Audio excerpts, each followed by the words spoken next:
Now time for the 7 things you'll be talking about today. Number 7. Governor-elect, National Championship-winning Coach U.S. Senator Tommy Tuberville demanded Minnesota Governor Tim Walz face an investigation and imprisonment, I'm assuming after the investigation, for allegedly allowing over $1 billion in pandemic-era food-related fraud. And listen, these Somali immigrants funneled this money. They knew it was happening, and they allowed it. So, yeah, I want to know what Tim Walz and his people knew and why they never investigated and how that money ended up in the hands of Al-Shabaab terrorists. Whistleblowers told what was going on. They claimed that they were punished for blowing that whistle. So there's a bit of a cover-up going on here. Media seems a little disinterested. Wonder why. Disinterested media? Is it because D is for different or D is for disinterested? Number 6. Alabama State Rep Andy Whitt showed up on the Yaffe program yesterday. And yeah, he made it, I think, very clear that it is time for Alabama to continue moving forward with its conversation about hemp. Now, here's how the story reads. As many retailers get ready for the new regulation on hemp products, State Representative Andy Whitt of Harvest is defending the state's new ban on certain hemp products, especially with the latest farm bill passed by Congress, seemingly poised to further eradicate the market. This is such a gift, and people do not even know it. The farm bill has done Alabama such a solid here. Such a solid here. They're going to have to comply with these federal regulations and state regulations. Like Whitt says, Alabama took the lead. We saw the issue with being sold out of convenience store shelves, and they did the right thing. I applaud them for this. A lot of criticism coming in, not from me. Number 5. Fraud expert Haywood Talcove, the CEO of LexisNexis Risk Solutions Government, labeled Alabama the nation's SNAP fraud capital after USDA data revealed over 26,000 stolen benefit claims, surpassing California and New York combined.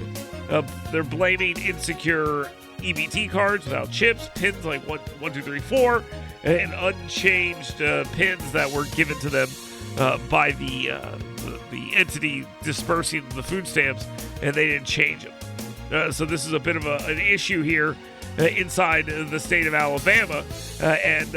Hopefully they're able to get on this. Now, there has been a lot of talk about food stamps and what's going on here. More importantly, they are cutting food stamps for states that do not provide the federal government with data about the fraud in their states.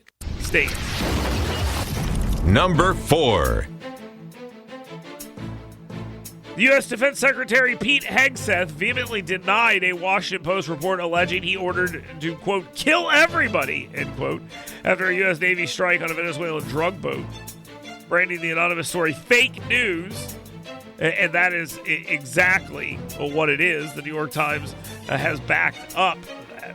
He defends Admiral Frank Bradley's follow-up lethal action amid bipartisan congressional probes questioning potential war crimes and demanding unedited video release in the escalating fight against narco-terrorists, which we have members of Congress running around now saying, there's no such thing as a narco-terrorist. There's no such thing. A boat full of cocaine heading this way?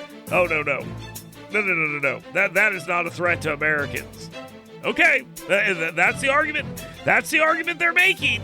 Good luck on that. Good luck, buddy. Number 3. All right, the so-called smartest man in Alabama, Retirement Systems of Alabama CEO David Brawner warned that Alabama's 2026 legislative session will force agonizing education funding decisions on legislators after soaring PHIP health insurance costs will seek $380 million from the budget, a 33% hike. So you're telling me that teachers are going to get their health insurance completely covered and they're not going to have to eat any of that? Oh. that doesn't really sound all that bad. That's actually a raise. Okay, anyway. So they're saying it could be up to $1.5 billion. From $380 to $1.5 billion in 2027. All sorts of problems here. But, of course, the real issue is the Choose Act and vouchers, right? Right? Sure. Number 2. Republican Matt Van Epps secured victory in Tennessee's 7th Congressional District special election with 53.9% of the vote to Democrat Afton Bain's 45%. The media and their Democrats are declaring this some moral victory, which is fun, because the special election in December had a narrower margin than a presidential election, a hotly contested presidential election. I mean, this is what they want to do. I mean, Trump won the hotly contested presidential election by 22 points. Therefore, he made this 10-point win possible. They don't know what they're trying to say. I'm sorry. They're basically saying, bigger number before, smaller number now. Therefore, Trump bad. Okay, fine. Roll with that. Your candidate still sucks. Now, time for the number one thing you'll be talking about today. Alabama talk radio legend. Not me. No. And the ESPN college football host, Paul Finebaum, announced that he will not pursue Alabama's open United States Senate seat, opting to stay at CNN as opposed to jumping in. Now, look, the guy, and this is as clear as I can make it, I talked to him on the phone. It sounded like he was going to get in about 2 weeks ago. He had the polling, the money, the institutional backing. There were people in Washington, D.C. and in Montgomery that wanted to support him, and he still didn't get in the race. I got to tell you, if I'm Steve Marshall and Barry Moore, I'm looking at this going, glad to hear this. I'm glad to hear this because Finebaum's numbers were looking pretty good, and he had a lot of, like I said, institutional support pushing him to run. And this is pretty interesting. The main issue Paul Finebaum was going to have is some previous comments that he made, but he declares that he is a registered Republican. He had the name ID. There's polling out there that backed up that this would have been a good run, a good chance for him to win the seat. There's a lot that would have went. He would have raised money. But okay, he wasn't 100% ready to jump in, and this is the right thing to do. He said, I have been moved deeply by so many people in Alabama who have reached out encouraging me to run for the United States Senate.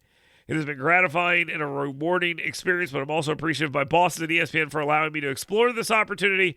But it's time for me to devote my full attention to something everyone in Alabama can agree on, our love for college football. Okay, so there we are. We got it. It's right there, and that is, I guess, what he's going to do. I don't buy this whole story as this is to why. I don't buy this. I think there's, I want to focus more on college football. Okay, I agree. I'm sure that's it. I just want to know why he decided not to run. I don't think it's because of college football. But okay, there we go. There it is. Paul Finebaum not in the race. Barry Moore and Steve Marshall breathing a sigh of relief. Let's take a quick time out here. The 7 things, of course, brought to you by 2 Men in a Truck. I love 2 Men in a Truck, and you should love them as well. 2 Men in a Truck, Huntsville.com. That's the website there. Near, far, big, small, it doesn't matter. 2 Men in a Truck. They can handle every single one of your issues. 2 Men in a Truck, Huntsville.com. Talk to those guys today. When you do, make sure you tell them Dale Jackson sent you. Get WBNN's Dale Jackson's 7 things you should be talking about today right in your email box every morning. Go to yellowhammernews.com and sign up today.